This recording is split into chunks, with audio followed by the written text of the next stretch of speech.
Marcus Chen wiped the sweat from his forehead as he surveyed the massive scrapyard stretching endlessly before him. The twin suns of Kepler 442b cast harsh shadows between towering piles of twisted metal, broken starship hulls, and discarded technology from a dozen different alien civilizations. This was his life now. A human scavenger picking through the galaxy's garbage, hoping to find something valuable enough to keep him fed for another week. The Galactic Salvage Authority had classified this particular yard as low-priority debris, which meant anything here was considered worthless by every major species in the known galaxy. Perfect for someone with Marcus's budget, which currently sat at exactly 47 credits, barely enough for a decent meal on most civilized worlds. Marcus kicked at a piece of what looked like Vorthan battle armor, its once gleaming surface now pitted and corroded. The Vorthans were known for their military technology, but this piece had clearly been stripped of anything valuable long ago. He'd been combing through debris for 6 hours without finding so much as a functional power cell.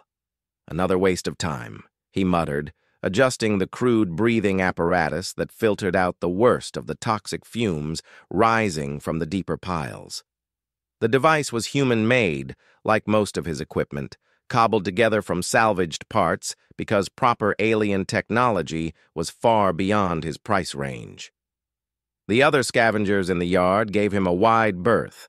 A pair of insectoid klaxons chittered disapprovingly as they passed, their 4 arms effortlessly sorting through debris at twice his speed. Near the eastern section, a group of gas-breathing nebulans worked in perfect synchronization, their translucent forms barely visible as they phased through solid matter to examine the interior of wrecked ships. Marcus was the only human in sight, and that wasn't unusual. Humans were still relatively new to galactic civilization, having only achieved faster-than-light travel 3 decades ago. Most alien species viewed them as primitive curiosities at best, dangerous barbarians at worst. The fact that humans insisted on using crude chemical rockets for decades while other species had been manipulating gravity and folding space for millennia didn't help their reputation. A sharp beeping from his scanner interrupted his brooding. The device, a battered Terran military surplus unit he'd modified himself, was picking up something unusual about 50 meters to his right. The signature was faint, but definitely artificial, and more importantly, it was buried deep enough that the other scavengers had likely missed it. Marcus made his way through the maze of debris, stepping carefully around pools of corrosive fluid and avoiding the jagged edges of torn hull plating. The scanner's beeping grew more insistent as he approached a relatively clear area where the ground showed signs of recent settling. Whatever was down there had been buried for a long time. He pulled out his excavation tools, a basic plasma cutter and a small gravitic lifter, both human-designed and barely functional compared to alien equivalents. The plasma cutter sputtered to life, its beam cutting through the hardened soil and metallic debris. Working methodically, Marcus began clearing away layers of accumulated junk. After an hour of careful digging, his cutter struck something that didn't yield. The material absorbed the plasma beam without even scorching, which meant it was either incredibly advanced or incredibly old. Probably both. Marcus switched to manual tools, brushing away dirt and small debris until he could see what he'd uncovered. His breath caught in his throat. The surface beneath the dirt was smooth and dark, with an almost mirror-like finish that seemed to drink in light rather than reflect it. Running his hands across it, Marcus could feel the subtle vibrations of dormant systems, the kind of resonance that spoke of technology far more sophisticated than anything he'd encountered. The scanner was going crazy now, detecting energy patterns unlike anything in its database. Marcus worked faster, clearing away more debris until he'd exposed what was clearly the upper hull of a spacecraft.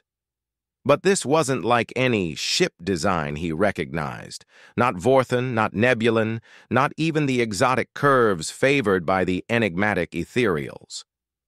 The hull stretched much further than he'd initially thought, disappearing into the settled debris around him. As he cleared more area, Marcus began to realize the true scope of his discovery. This wasn't just a crashed fighter or damaged courier ship. This was something massive, a capital-class vessel that had been completely buried by centuries of accumulated junk. Most remarkably, the hull showed no signs of damage, no blast scoring, no impact craters, no breaches that would indicate a violent end. Whatever had brought this ship here, it hadn't been destroyed in battle. It looked more like it had been deliberately hidden, waiting for someone to find it. Marcus stood on the exposed section of hull, his heart racing as the implications hit him. Salvage law was clear. Anything found in an unregistered yard belonged to whoever could claim it, as long as they could pay the minimal processing fees. A ship this size, even if it was completely non-functional, would be worth millions of credits just for the raw materials. But something told him this ship was far from non-functional. He spent the rest of the day carefully mapping the vessel's outline, using his scanner to trace the buried hull through the debris. The ship was enormous, at least 800 meters long and nearly 200 wide. Whatever species had built it had favored clean, flowing lines over the angular brutality preferred by most military powers. As the twin suns began to set, casting the scrapyard in eerie purple twilight, Marcus made his decision. He activated his claim beacon and transmitted the required documentation to the Galactic Salvage Authority. For the modest fee of 20 credits, nearly half his remaining funds, the ship was now legally his. The response came back within minutes. Claim registered. Classification: unknown vessel, presumed derelict. Claimant responsible for all excavation and removal costs. GSA assumes no liability for hazardous materials or active defense systems. Marcus laughed despite himself. Active defense systems were the least of his worries. The real challenge would be figuring out how to excavate and operate a ship that was clearly built by a civilization far more advanced than any currently known to galactic society. He set up his basic camp next to the exposed section of hull, erecting a small shelter and activating a perimeter alarm system. The other scavengers had noticed his activity, and while claim jumping was technically illegal, enforcement in the outer yards was spotty at best. As he settled in for the night, Marcus placed his hand on the smooth hull plating. The vibration was still there, a subtle thrumming that seemed almost like a heartbeat. Whatever this ship was, wherever it had come from, it was about to change his life forever. He just hoped he was smart enough to figure out how to make it work before someone else decided to take it away from him. In his pocket, his remaining 27 credits felt pitifully small compared to the magnitude of what he'd discovered. The ship hummed quietly beneath him, as if it were dreaming of the stars. Marcus woke to the sound of his perimeter alarm shrieking. Dawn was still hours away, but the scrapyard was illuminated by the harsh spotlights of a Galactic Salvage Authority patrol vessel hovering overhead. 3 figures in environmental suits were rappelling down toward his campsite, their movements precise and professional. "Claim holder Marcus Chen," a synthesized voice boomed from the patrol ship's speakers. "Prepare for routine inspection and verification." Marcus pulled on his boots and grabbed his documentation tablet. Routine inspections weren't actually routine at all. They usually meant someone important had taken an interest in his find. The fact that they'd arrived less than 12 hours after his claim registration was deeply concerning. The lead inspector was a tall, elegant ethereal whose translucent blue skin shimmered in the artificial light. Ethereals were known for their advanced technology and their insufferable superiority complex. Behind her came 2 enforcement officers, a heavily armored Vorthan and something Marcus had never seen before, a creature that looked like it was made of living crystal. "I am Inspector Veltara of the Galactic Heritage Commission," the ethereal announced, her voice carrying the musical quality typical of her species. We have received reports of a potentially significant archaeological discovery. Marcus's stomach dropped. Archaeological discoveries fell under completely different regulations than simple salvage. If the Heritage Commission classified his ship as an ancient artifact, they could seize it for study and leave him with nothing but a small finder's fee. "This is a standard salvage operation," Marcus said, holding up his tablet. "All documentation is in order. The ship was found in an unregistered debris field with no prior claims." Veltara glided across the exposed hull section, her movements eerily graceful in the low gravity. She produced a scanning device that looked like a work of art compared to Marcus's crude equipment. Energy patterns danced across its crystalline surface as she took readings. "Curious," she murmured. "The hull composition is unlike anything in our databases. The molecular structure suggests manufacturing techniques that predate known galactic civilization by several millennia." The crystal being stepped forward, its faceted form refracting the spotlight beams into rainbow patterns. "Energy signatures indicate active power systems," it said in a voice like wind chimes. "This vessel is not derelict as claimed." Marcus felt sweat beading on his forehead despite the cool night air. "The ship may have residual power, but it's clearly been abandoned for centuries. Look at the debris accumulation patterns." "Patterns can be artificially created," the Vorthan growled, his species' natural paranoia evident. "This could be an active military vessel using advanced stealth technology." Veltara raised one delicate hand for silence. Her scanner was producing increasingly complex displays, and her expression had shifted from professional interest to something approaching awe. "The alloy composition contains elements not found on any known periodic table," she said slowly. "The power readings suggest technology that operates on principles we don't understand. This vessel represents a potential breakthrough in our understanding of galactic history." Marcus's heart sank. That kind of language meant Heritage Commission seizure was almost certain. But as Veltara continued her scans, something unexpected happened. Her scanner began flickering, its readings becoming erratic. "Interference pattern detected," the crystal being reported.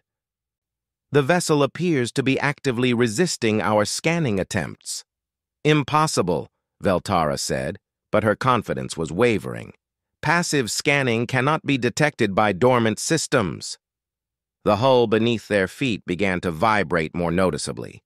What had been a subtle thrumming when Marcus first discovered the ship was now a distinct harmonic frequency that seemed to resonate in their bones. The accumulated debris around the ship's perimeter began to shift and settle, as if something underneath was moving. "I recommend immediate withdrawal," the Vorthan said, his hand moving to his sidearm. "Unknown alien technology poses an unacceptable risk." But Marcus was thinking fast. The ship was clearly responding to something, and it hadn't started until the Heritage Commission began their intrusive scans. Maybe the vessel had some kind of defensive protocol against unauthorized investigation. "The ship is responding to me," Marcus said, making his voice as confident as possible. "I'm the registered claimant. It recognizes my legal ownership." "Preposterous," Veltara scoffed. "Salvage rights don't extend to active vessels, and certainly not to ships that can—" She was cut off as a section of the hull began to iris open just a few meters from where they stood. The opening was perfectly circular and revealed a softly lit chamber beyond.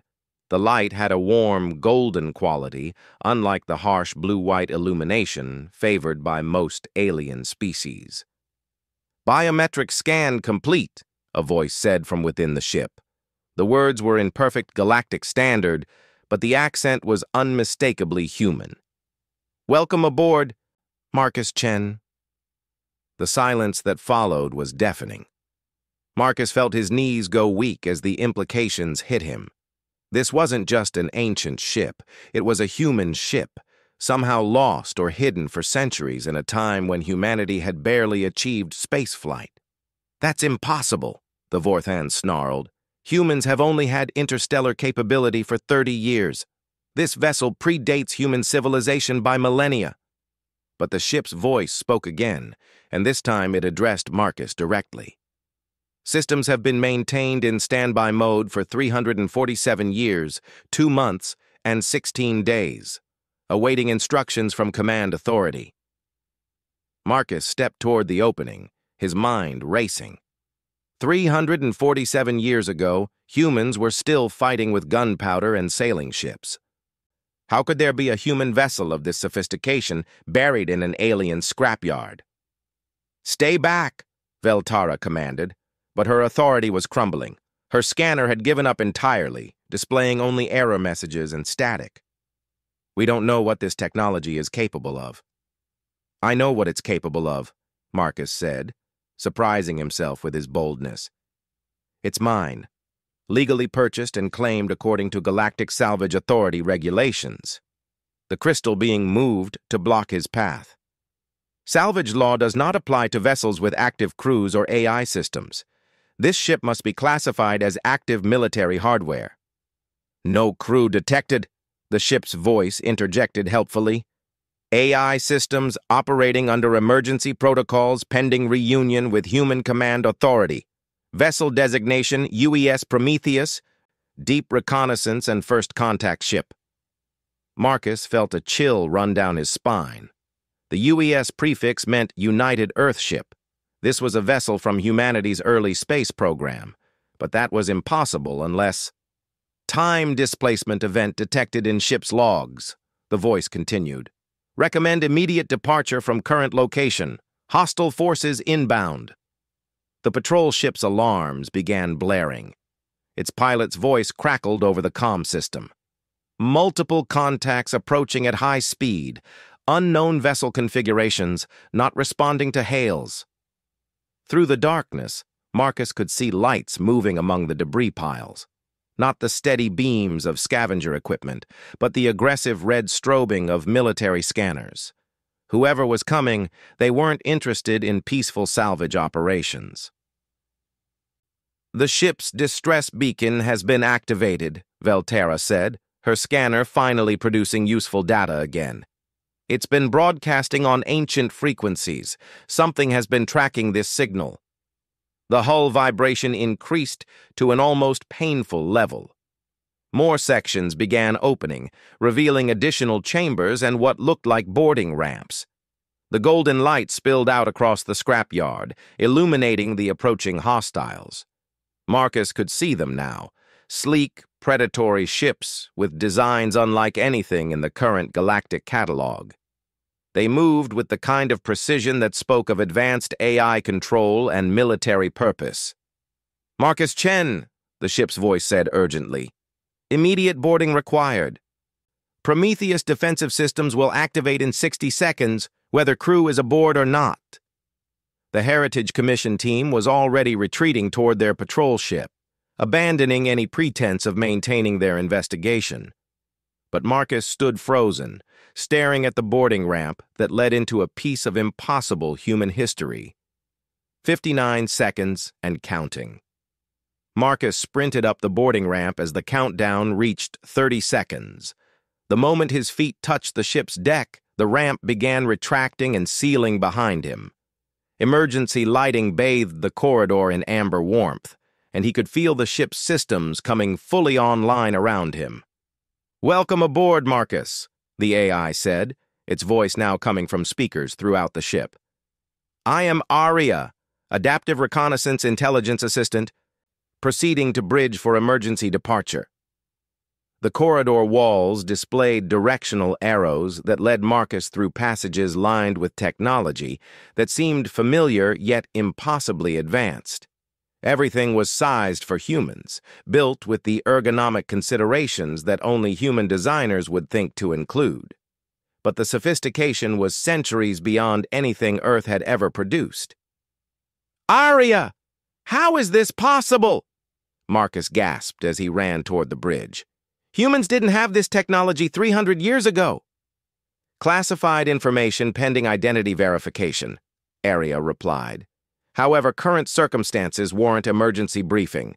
The Prometheus was part of Project Looking Glass, a first contact and deep reconnaissance mission launched in 2157. Marcus stumbled. It was currently 2387 by Earth Standard Time. In 2157, humans had barely established permanent colonies on Mars. The idea of them launching interstellar missions was absurd. That's impossible. Earth didn't achieve faster-than-light travel until 2357. Negative. Public records were altered to conceal the true timeline of human technological advancement. Project Looking Glass utilized experimental temporal displacement technology to establish advanced reconnaissance positions throughout the galaxy. The bridge doors opened as Marcus approached, revealing a command center that took his breath away. The space was clearly designed for humans, with chairs and control surfaces that felt natural to his hands. But the technology displays showed star charts that included sectors of space only recently discovered by current galactic civilization. Through the main view screen, Marcus could see the Heritage Commission patrol ship retreating at maximum speed. The approaching hostile vessels had revealed themselves fully now, sleek predators that moved through the debris field like sharks through water. "Who are they?" Marcus asked, settling into what was obviously the captain's chair. "Harvesters," Aria replied grimly. "A machine civilization that existed long before current galactic society. They were defeated and supposedly destroyed during the Great Silence 3,000 years ago. The Prometheus was investigating reports of Harvester survivors when we were forced into temporal hiding. The lead Harvester ship fired a scanning beam that washed over the Prometheus. Marcus felt the ship's shields engage automatically, deflecting the intrusion with contemptuous ease. Harvester technology appears to have degraded significantly during their exile, Aria noted. Their scanning attempts are being blocked by our basic defensive systems. "Basic?" Marcus asked incredulously as another wave of hostile scans bounced off their shields. The Prometheus incorporates technology from multiple temporal periods and species contacts, Aria explained. Human engineering philosophy proved uniquely suited to integration and adaptation. Where other species viewed technology as static, humans saw it as something to be constantly improved and combined. On the tactical display, Marcus could see more Harvester ships emerging from hiding places throughout the scrapyard. They'd been waiting here using the same camouflage principles that had hidden the Prometheus for centuries. They've been guarding this location, Marcus realized, waiting for the ship to wake up. Correct. The Prometheus posed a significant threat to their reconstruction efforts. Our temporal displacement was intended as a temporary hiding measure until human command authority could mount a proper response. But command authority never came, Marcus said quietly. Historical records indicate that Project Looking Glass was classified beyond the highest government levels. When the project team was lost in what appeared to be a failed FTL experiment, the program was terminated and all records sealed. Marcus felt the weight of responsibility settling on his shoulders. He wasn't just a scavenger who'd stumbled onto valuable salvage.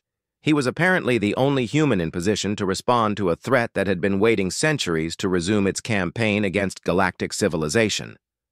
Aria, what are our capabilities? The AI's response filled the main display with technical specifications that made Marcus's head spin. The Prometheus mounted weapons systems based on principles that current galactic science barely understood. Its engines could manipulate space-time in ways that made conventional FTL look like children's toys. Most remarkably, its defensive systems could shift the ship's temporal position, making it effectively untouchable by conventional attacks. However, Aria continued, these systems require Command Authority authorization codes to activate fully. Current defensive posture is limited to passive shields and evasive maneuvers. Marcus laughed bitterly. Let me guess. The authorization codes died with the original crew. Negative. Project Looking Glass contingency protocols designate the senior surviving human as acting command authority in the event of temporal displacement exceeding 1 century. The captain's chair reconfigured itself around Marcus, and control surfaces emerged from the armrests. Biometric scanners confirmed his identity, while genetic sequencing verified his human heritage. The process took less than 10 seconds. "Command authority confirmed," Area announced. "Captain Marcus Chen, all systems now available for your authorization." Captain. Marcus had never held any military rank, had never even served in a civilian defense force. But as he looked at the tactical display showing dozens of harvester ships moving to surround them, he realized that his background as a scavenger might be exactly what was needed. "Arya, these harvesters have been hiding in the scrapyard, probably cannibalizing technology from crashed ships to rebuild themselves." Assessment confirmed. Passive scans indicate their vessels incorporate components from multiple species designs. Their adaptive capabilities appear limited compared to original harvester specifications. "Then they're using the same strategy I've been using for years," Marcus said, feeling confidence building in his chest. "Making do with whatever they can find, improvising solutions from salvaged parts." He activated the ship's offensive systems, watching as weapon ports opened along the Prometheus's hull. The targeting display showed firing solutions for all visible harvester ships, but Marcus held his fire. "Area, can you trace their command structure? Find the ship they're using as a coordination center?" Scanning. Multiple command nodes detected. Harvester doctrine emphasizes redundant control systems. However, one vessel shows significantly more sophisticated modifications. Probable primary coordination node identified. Marcus studied the tactical situation. The harvesters had superior numbers, but they were using salvage technology against a ship designed to be the pinnacle of human innovation. More importantly, they were thinking like machines, logical, predictable, efficient. Marcus was thinking like a human. "Plot a course through the densest part of the debris field," he ordered. "Maximum acceleration, directly toward their command ship." "Captain, that approach vector will require passage through multiple overlapping firing zones. Recommend alternative—" "Execute," Marcus interrupted. "These machines have been waiting centuries for us to wake up, planning the perfect ambush. They're not expecting us to do something completely insane." The Prometheus leaped forward with acceleration that should have pulped any human crew. But the ship's inertial dampeners were far beyond anything in current galactic technology, leaving Marcus feeling only a slight pressure as they rocketed toward certain destruction. The harvesters opened fire immediately, filling space with energy beams and projectile weapons salvaged from a dozen different species' arsenals.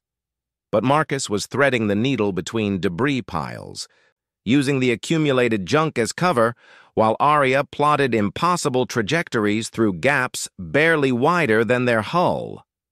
"This is madness," Arya observed, though her tone suggested approval rather than criticism. "No rational captain would attempt this approach." "Good thing humans aren't rational," Marcus replied, watching harvester shots splash harmlessly against debris screens. "We're adaptable. These machines spent 3,000 years thinking about the perfect plan. We're making it up as we go." They broke through the outer defensive perimeter before the harvesters could adjust their firing patterns. The command ship loomed ahead, a massive construct built around what looked like the hull of an ancient battleship. It was turning to bring its main weapons to bear, but Marcus had already seen what he needed. "Area, that power coupling on their port side, it's Vorthon military hardware, isn't it? Probably salvaged from the same battlefield where they found that battleship hull." "Confirmed. Vorthon power systems have a documented vulnerability to resonance cascade failure when subjected to specific frequency modulations." Marcus smiled as he triggered the Prometheus's most advanced weapon system. A beam that could adjust its frequency in real time, designed for exactly this kind of adaptive targeting. "Sometimes the best technology isn't the newest technology," he said as the beam lanced out. "Sometimes it's knowing exactly how to break the old stuff." The Harvester command ship's power grid collapsed in a spectacular cascade of explosions. Without central coordination, the rest of the Harvester fleet began moving erratically, their salvaged control systems unable to maintain formation. "This is Captain Marcus Chen of the UES Prometheus to all Harvester vessels," Marcus broadcast on all frequencies. "You've been hiding in my scrapyard using my salvage without paying proper fees. Consider your lease terminated." What followed wasn't a battle so much as an extremely one-sided demonstration of what happened when 3 centuries of human ingenuity met machine logic that hadn't adapted in millennia. The Prometheus danced through space like a fighter craft, despite its massive size, its weapons precisely targeting the improvised connections holding the Harvester fleet together. Within an hour, the last Harvester ship was either destroyed or fleeing into deep space. The scrapyard fell silent, except for the gentle hum of the Prometheus's systems. "Aria," Marcus said as he settled back in the captain's chair, "I think we need to have a long talk about this Project Looking Glass and exactly what other surprises humanity left scattered around the galaxy." "Agreed, Captain. However, I should note that your salvage claim is still legally valid. The Prometheus is now officially yours, purchased for 20 credits and excavated through your own efforts." Marcus laughed. 20 credits for a ship that's probably worth more than most planetary economies. "Technically, 27 credits, Arya corrected. "Salvage law requires accurate accounting." Outside the view screen, the stars beckoned with the promise of adventure and the certainty that somewhere out there, other human ships were waiting to be found. Marcus Chen had started the day as a broke scavenger picking through garbage. He was ending it as the captain of the most advanced ship in known space, with a galaxy full of mysteries waiting to be solved and an AI companion who seemed to appreciate human unpredictability as much as he was learning to appreciate human ingenuity. Not bad for a day's work in the salvage business.